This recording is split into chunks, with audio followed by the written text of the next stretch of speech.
दोस्तों अगर आप पीएम किसान योजना का लाभ लेना चाहते हैं तो आपको जो है पीएम किसान योजना की जो ऑफिशियल वेबसाइट है वहाँ पे आपको रजिस्ट्रेशन करना होता है, जो कि किस प्रकार से आपको करना है बिल्कुल स्टेप बाय स्टेप बताएंगे।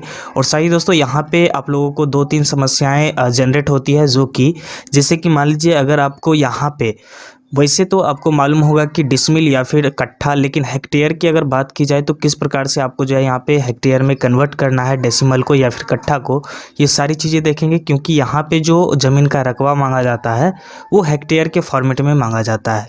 इसके अलावा दोस्तों यहाँ पे कौन से डॉक्यूमेंट आपको अपलोड करने हैं, जो कि ये एक जो है बड़ा डाउट बना हुआ रहता है। और साथ ही यहाँ पे रजिस्ट्रेशन डेट भी आपको सिलेक्ट करना होता है। इसके अलावा ज़मीन क्या सेल है, परचेज है, क्या ये गिफ्टेड है, क्या ये आपका विरासत का ज़मीन है, तो ये सारी चीज़ें भी सिलेक्ट करनी होती है, जो कि बिल्कुल बारीकी से एक एक चीज़ें कवर करते हुए देखेंगे। तो चलिए शुरू करते हैं।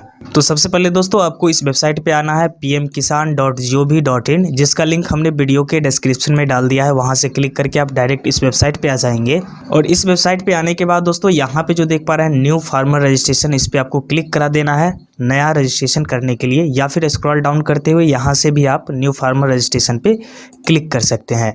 क्लिक करते ही दोस्तों आपके सामने रजिस्ट्रेशन का फॉर्म ओपन हो जाएगा। और यहाँ पे देख पा रहे हैं रूरल फार्मर रजिस्ट्रेशन या फिर अर्बन, यानी कि अगर आप ग्रामीण से बिलोंग करते हैं तो रूरल सेलेक्ट करेंगे, और अगर आप शहरी से बिलोंग करते हैं तो अर्बन को सेलेक्ट करेंगे। इसके बाद यहाँ पे इंटर आधार नंबर में आपको किसान का आधार नंबर यहाँ पे डालना है, और आधार से जो रजिस्टर्ड मोबाइल है वो मोबाइल नंबर यहाँ पे आपको डालना है। इसके बाद स्टेट को यहाँ पे सेलेक्ट करना है कि किस स्टेट से आप बिलोंग करते हैं। असम, बिहार, चंडीगढ़, बहुत सारा स्टेट है यहाँ पे, जिस भी स्टेट से आते हैं वो स्टेट को चूज करेंगे। और इसके अलावा यहाँ पे जो कैप्चा कोड आप देख पा रहे हैं, इस कैप्चा कोड को यहाँ पे आपको डालना है और गेट ओटीपी पे क्लिक कराना है। तो चलिए हम सारे डाटा को फिल करके इसके बाद ओटीपी डालते हुए आगे बढ़ते हैं।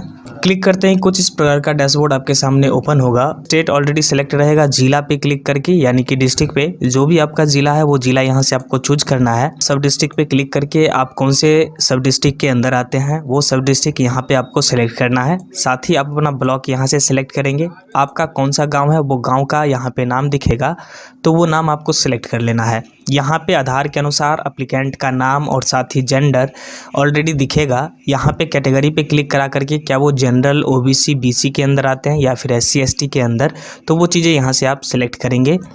इसके बाद दोस्तों यहाँ पे फार्मर टाइप पे क्लिक करा करके यहाँ पे देख पा रहे हैं ना स्मॉल 1 से लेकर के 2 हेक्टेयर तक, और साथ ही अदर। तो अगर 1 से 2 हेक्टेयर के अंदर कोई भी किसान अगर आते हैं तो यहाँ पे स्मॉल चूज करेंगे, और अगर ज़्यादा ज़मीन है इनके पास तो अदर पे क्लिक कराएंगे। इसके बाद यहाँ पे आधार कार्ड आइडेंटिटी प्रूफ में ऑलरेडी सेलेक्ट रहेगा, और साथ ही यहाँ पे मोबाइल नंबर भी ऑलरेडी फिल रहेगा, एड्रेस भी आपको डालना नहीं है, और साथ ही पिन कोड भी रहेगा ऑलरेडी फिल, क्योंकि आधार से ऑटोमेटिक ये डाटा जो है फेच किया है। अब दोस्तों यहाँ पे देख पा रहे हैं बोला जा रहा है लैंड रजिस्ट्रेशन आईडी। तो दोस्तों यहाँ पे लैंड रजिस्ट्रेशन आईडी में अगर मान लीजिए आपके पास लैंड रजिस्ट्रेशन आईडी है तो यहाँ पे आप डाल सकते हैं, अन्यथा इसे आप खाली छोड़ सकते हैं क्योंकि यहाँ पे स्टार मार्क नहीं लगा हुआ है। और दोस्तों अगर मान लीजिए आप जो है लैंड यानी कि भूमि का रजिस्ट्रेशन नंबर अगर आप डालना चाहते हैं तो यहाँ पे आप जो है नॉर्मली खाता नंबर या फिर जमाबंदी नंबर लिख सकते हैं, यहाँ पे कोई दिक्कत नहीं है। इसके बाद स्क्रॉल डाउन करना है। अब दोस्तों यहाँ पे देख पा रहे हैं बोला जा रहा है राशन कार्ड नंबर डालें, और सही दोस्तों यहाँ पे स्टार मार्क नहीं लगा हुआ है तो इसे आप खाली छोड़ सकते हैं, डालना अनिवार्य नहीं है। लेकिन दोस्तों अगर आपके पास राशन कार्ड नंबर है तो ज़रूर डालें, क्योंकि दोस्तों जो नियम लगाया गया है पीएम किसान योजना के अंदर, एक राशन कार्ड पे एक ही व्यक्ति का, यानी कि अगर मान लीजिए आपके फैमिली में 10-15 मेंबर हैं तो यहाँ पे अगर मान लीजिए पीएम किसान योजना का लाभ लेना चाहते हैं तो कोई एक व्यक्ति का ही यहाँ पे लाभ दिया जाएगा, ना कि 15 के 15 मेंबर को। इसके बाद date of birth automatic select रहेगा। अब यहाँ पे एक्सेप्टेंस फॉर पीएम किसान मानधन योजना कह रहा है, क्या आप प्रधानमंत्री जो किसान मानधन योजना है क्या आप इसमें लाभ लेना चाहते हैं? अगर लेना चाहते हैं तो यस कराएं, अन्यथा नो पे क्लिक कराएं। तो हम नहीं लेना चाहते तो नो पे क्लिक कराएंगे। अब दोस्तों यहाँ पे देख पा रहे हैं ऑनरशिप, लैंड होल्डिंग और सिंगल या फिर ज्वाइंट। अगर मान लीजिए जो ज़मीन है आपका अगर वो सिंगल आपके नाम से है तो सिंगल पे क्लिक करेंगे, और अगर मान लीजिए आप ज्वाइंट खाता, यानी कि अगर मान लीजिए आपका जो दस्तावेज है, जो ज़मीन है, अगर मान लीजिए 2-3 भाई हैं आप, तो यहाँ पे ज्वाइंट पे क्लिक करा करके ज्वाइंट को आपको सेलेक्ट करना है। तो चूँकि दोस्तों ये जो है मेरे नाम पर ही ज़मीन है तो हम नॉर्मली सिंगल ही सेलेक्ट करेंगे। और नीचे जो देख पा रहे हैं ऐड, इस पर आपको नॉर्मली क्लिक करा देना है। जैसे ही आप ऐड पे क्लिक कराएंगे तो यहाँ पे एक डैशबोर्ड ओपन होगा जहाँ पे आपको सर्वे खाता नंबर, खेसरा नंबर, एरिया, ट्रांसफ़र स्टेटस, ये सब चीज़ें यहाँ पे आपको डालना होगा। ऐड लैंड डिटेल्स का डैशबोर्ड ओपन हो गया। ओपन होने के साथ में यहाँ पे खाता नंबर पूछा जा रहा है, यानी कि सर्वे नंबर। तो अगर मान लीजिए आप सर्वे जानते हैं या फिर खाता नंबर, तो जो भी आपको मालूम है वो चीज़ें यहाँ पे आप डालेंगे। और ये सब चीज़ें आपके दस्तावेज और रसीद पे ऑलरेडी लिखा हुआ होता है, तो यहाँ पे आपको खाता नंबर लिख लेना है। साथ ही यहाँ पे खेसरा नंबर बोला जा रहा है डालने को, तो यहाँ पे आप अपने प्लॉट का नंबर यहाँ पे डाल लें, या फिर प्लॉट नंबर या फिर खेसरा नंबर, दोनों बिल्कुल सेम है। इसके बाद एरिया इन हेक्टेयर। अब दोस्तों यहाँ पे हेक्टेयर में पूछा जा रहा है, तो यहाँ पे ध्यान देना है कि आपके क्षेत्र का कितना 25 कट्ठा या फिर 22 कट्ठा या फिर 20 कट्ठा को 1 हेक्टेयर बोला जाता है। ये आप अपने एरिया के हिसाब से यहाँ पे देख लें, और जितना ज़मीन है उसको हेक्टेयर में कन्वर्ट करके हेक्टेयर में यहाँ पे डालें। अब चूँकि दोस्तों यहाँ पे हेक्टेयर में ज़मीन का रकबा मांगा जा रहा है, तो आपको मालूम होना चाहिए कि 1 डिसमिल बराबर 0.004 हेक्टेयर होता है। यानी कि आपको मालूम होना चाहिए कि 1 डिसमिल बराबर 0.004 होता है। तो अब गुना करा दीजिए, यानी कि मल्टीप्लाई बाय जितना भी डिसमिल ज़मीन का है आपका रकबा उतना से। जैसे कि 15 डिसमिल ज़मीन का रकबा है, तो हम क्या करेंगे, 15 से 0.004 को गुना करा देंगे। तो यहाँ पे देखिए आप 0.06 हेक्टेयर इनका ज़मीन का रकबा है। तो कुछ इस प्रकार से यहाँ पे डाल देंगे।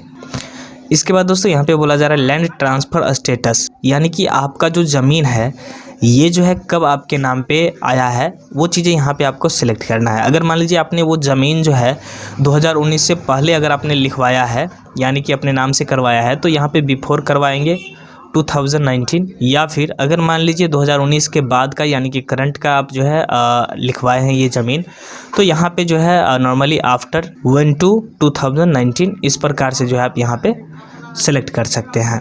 तो इस प्रकार से यहाँ पे जो है आप सिलेक्ट कर ले दोनों में से कोई एक ऑप्शन को, कि आपने 2019 से पहले ज़मीन लिखवाया या फिर 2019 के बाद, तो वो चीज़ें आपको सिलेक्ट करना है।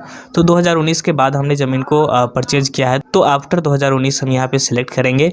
अब कह रहा है कि लैंड ट्रांसफ़र डिटेल्स, यहाँ पे क्लिक कराइए और देखिए यहाँ पे कह रहा है कि डेथ ऑफ हस्बैंड, क्या आपके पति का मृत्यु होने के कारण आप अपने नाम पे करवाए, या फिर डेथ ऑफ फादर, पिता के मृत्यु होने के कारण आप जो है अपने नाम पे करवाए, या फिर विरासत यहाँ पे देख पा रहे हैं एंसेस्टर लैंड, यानी कि विरासत। दोस्तों विरासत ये होता है कि बहुत पुराना ज़मीन है आपका जो कि आपके नाम से विरासत से ही चलते आ रहा है, तो वो चीज़ें यहाँ पे आप नॉर्मली सेलेक्ट करेंगे।